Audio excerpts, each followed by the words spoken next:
The second season of Hazbin Hotel is nearing its end, so before the finale comes out this Wednesday, here's a quick recap of episodes 1 through 6. The first episode of season 2 takes place about a month after the first season ended. The hotel is finally flooded with guests and reporters because last they saw, Charlie and her crew defeated the Exorcist and cancelled Extermination Day.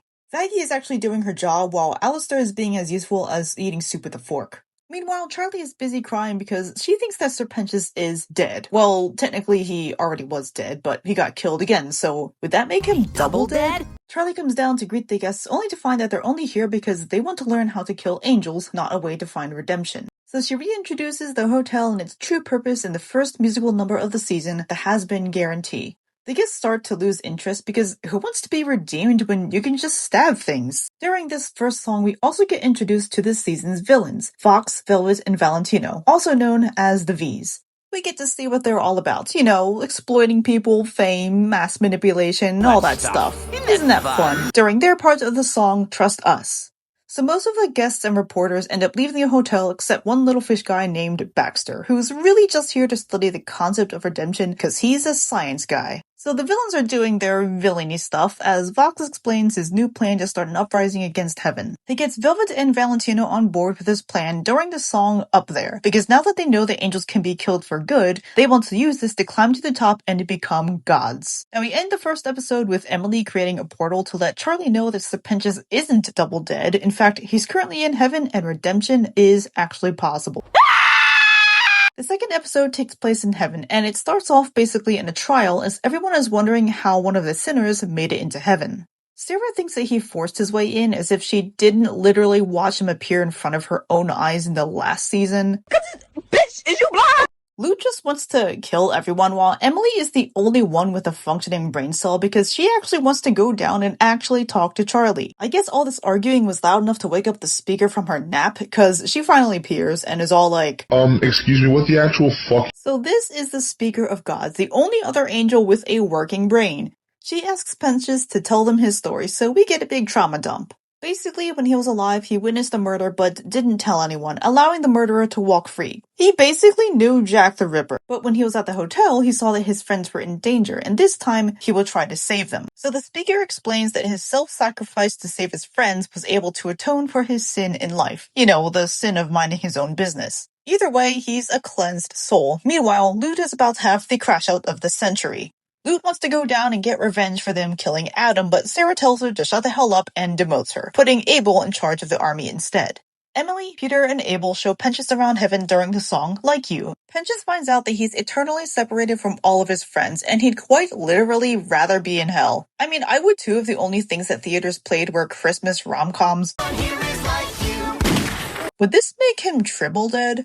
Sarah finally comes to the realization that, hey, maybe genocide is bad. She asks for guidance from the speaker in the song Sarah's Confession, and the speaker is basically like, LOL, figure it out, loser, and then leaves. Yeah, prayer can be like that sometimes. Meanwhile, Lute is having her own emo villain arc during her solo song Gravity, and poor Abel just wanted one of his dad's guitars.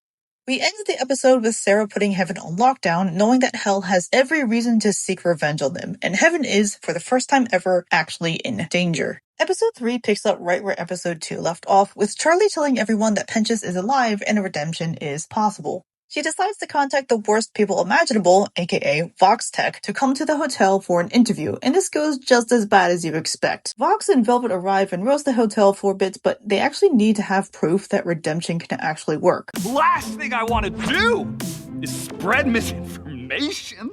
So Charlie, being a feeble-minded smooth brain, decides to just redeem someone right now on live TV. Meanwhile, Cherry wants to know more about Serpentius and finds out that the new resident, Baxter, used to actually work with him, so she goes to him for answers. Baxter and Serpentius were lab partners, trying to make stuff to earn favor with Hell's overlords. But Baxter's experiments get too cruel, so eventually he and Pensius get a divorce and part ways, with Pensius winning custody of the Egg Boys. We then get our next song where Pensius and Cherry share a duet about how they miss each other and how they want to go back to all the good times they had together. Like, blowing each other up. And this is Piss, a love song. Oh my god, what even is this show? Charlie desperately tries to redeem Angel in front of everyone, and he is not happy about it, leading us to the worst song speedrun to redemption. She then finally realizes that Penn just got redeemed because he was able to atone for his personal sin on Earth. So they just need to find out what Angel just did so they can redeem him. He isn't ready to reveal what his sin is, but Vox knows it anyway and decides to reveal it. Angel murdered his dad. The V's then leave with lots of propaganda to spread about the hotel, and more guests leave. But one of them decides to actually stay, and it's Cherry Bomb. In episode 4, Charlie continues to have the survival instincts of a moldy donut and decides to go to the news station, which is also run by Vox, to clear up the hotel's reputation. Again. Lucifer starts up beef with Alistair, causing him to quit the hotel completely. Alistair makes his way to Cannibal Town and meets with Rosie. It's here that we find out that Alistair made a deal with Rosie even before he died. When he was alive, he was a radio show host by day and a serial killer by night. God forbid a guy has hobbies. Knowing where he'd end up in the afterlife, he decides to make a deal to ensure that once he got to hell, he would be the most powerful sinner. This is when he struck his deal with Rosie, and she now owns his soul. Rosie reminds him during the song, "Don't You Forget," that she still owns his soul and he owes her a debt. He of course isn't happy about this because he isn't as powerful as he wants to be, so he comes up with a way out of his deal and goes to confront Vox. At the news station, Charlie attempts to clear the hotel's reputation during a live broadcast with Katie Killjoy. This goes just about as well as you expect. It's on par with your average YouTuber apology video. But we do get a song from Nifty where she sings about how great and amazing the hotel is. But she notices on the TV that Alistair is currently in his anime protagonist battle with the V's.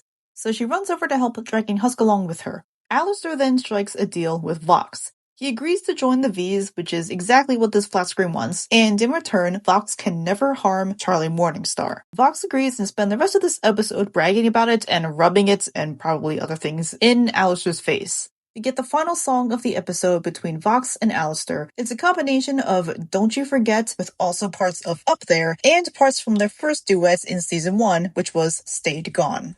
Episode 5 starts right off with the song Bad With Us, where we see Vox gathering the various overlords of hell to join him in taking over heaven. Charlie is trying to get heaven's attention, and Vaggie goes to Lucifer for help. We learn that Lucifer cannot smite, harm, or kill sinners, because being stuck in hell with them without being able to do anything is his punishment. Vaggie is able to convince him to at least threaten Vox. And as it turns out, Emily does see Charlie's signals and convinces Sarah, Abel, and somehow Lute to go down there and at least apologize with gift baskets. When they arrive, Charlie shows that she's more obsessed with Vox than even Val is, because she wants to take the angels, you know, the leaders that commit yearly exterminations against hell, and take them to a rally for the lying, manipulative media overlord so they can say sorry. So Vox starts his rally, but it's interrupted when Lucifer shows up and threatens him. But Vox knows that he can't be harmed at all, so he nerfs Lucifer during his part of the song, Vox Populi. He then starts getting everybody ready to resist against heaven when Charlie shows up with Sarah, Emily, Abel, and Lute. Oh my god, it's Charlie's angels. They then try to apologize, but it fails just as hard as you expect, but he tried to make up for genocide with a gift basket. Vox declares war on heaven during his song Vox Dei. Now, Vox Populi, Vox Dei is actually a Latin phrase meaning the voice of the people is the voice of God. Using this phrase as song titles in which Vox declares he's for the people and wants to become a god is a big brain move. But Charlie returns to the hotel and finds out that Lucifer threatened Vox because Vaggie asked him to. Vaggie finally tells Charlie that the hotel has 99 problems and all of them are her fault, so Charlie and Vaggie get a divorce, and then she kicks Lucifer out of the hotel for actually trying to do something for once. We end the episode with Emily letting Pinchas know that hell has declared war on heaven. In episode 6, Vox goes to Carmilla to convince her to make angelic weapons for him, telling her that whether she wants it or not, war is coming and she needs to pick a side. Charlie and Vaggie are still in their divorce era, and Husk is fed up with everyone's BS, so he ditches the hotel. He ends up going back to his old casino and gets wasted during the song Love in a Bottle. Meanwhile, Charlie and Vaggie find out from our news broadcast that Carmilla has joined Vox and is making him weapons. They go to her factory, and she makes it clear that she's out for her own survival, and they technically are the ones that started this war by killing Adam in the first place. At the casino, Husk has his gay awakening when he sees a performance from Angel Dust in the song Losing Streak. After the performance, they talk at the bar and agree that even though redemption didn't work out for them, they're okay because this is where they belong. Because they're losers, baby! Anyway, yeah, they should have kissed. But Angel gets called away for a job and Husk decides to return to the hotel after all. Alistair continues to rage bait Vox while Velvet and Valentino start getting tired of Vox's BS. Vox tells Valentino that he's going to need Angel Dust for some reason, hence the call that he got at the bar with Husk. We do get some important information on Valentino, though. I'm from fucking Florida! Ow! Charlie finally apologizes to Vaggie for having one brain cell, and they end up becoming really good roommates during their song Easy. When Husk returns to the hotel, he and Cherry realize that Angel hasn't returned or contacted them at all, and that's a little sus. As it turns out, Angel's job was actually a trap set by Vox, who reveals that he's been hypnotizing him and using him as a spy this whole time. This is how he knew that Lucifer couldn't hurt him at all. He then disguises his voice as Charlie and calls Lucifer, setting a trap for him as well. Now that Vox has Alistair, Angel, and he's lured Lucifer into his trap, we end the episode with Vox preparing his final move against Heaven. Before we get the final 2 episodes, here's some theories and predictions based on the remaining shots from the trailer that we have yet to see. It looks like Exterminations may be officially coming to an end because this shows what looks to be Heaven tearing down the clock tower that counts down to the next extermination. We have this quick shot of the Hazbin crew and Emily probably as they're getting ready to save Alistair, Angel, and Lucifer.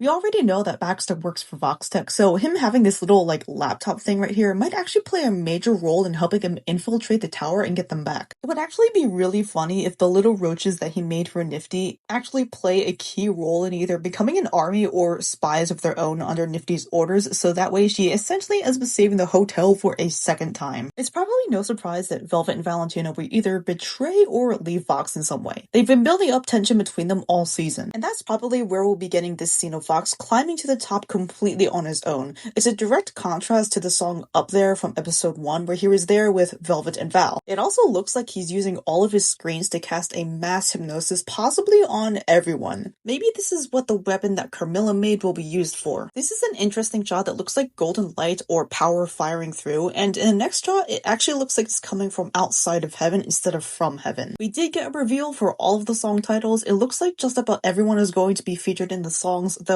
Angel Dust is absent from all of them. I think it's possible that Angel will be redeemed at the end of this season. There's been a big emphasis on him being the closest to it. We got a revelation of the sin he committed, and there's also this quick scene of Val reaching up to Heaven, so maybe this is him realizing that Angel is completely out of his reach and now free of him. If Angel Dust gets redeemed this season, I hope it happens in a way that Vox can actually see it, especially considering that's what they were trying to do in episode 3. If that's the case, then I wonder if this will actually prompt Vox to join the hotel as the next patron. He did ask Charlie if she thought that he could be redeemed, so I wonder if he will join the hotel not because he wants to be better, but because now he has proof that it's a way that he can get into Heaven and essentially infiltrate it from the inside. I hope to see Lute actually do something in the last episode, especially since she was set up for revenge in her song Gravity. Now, she might become the next fallen angel, perhaps either Sarah or the speaker steps in when Lute tries to disobey their orders. But what would be really interesting is if Sarah actually becomes the next fallen angel.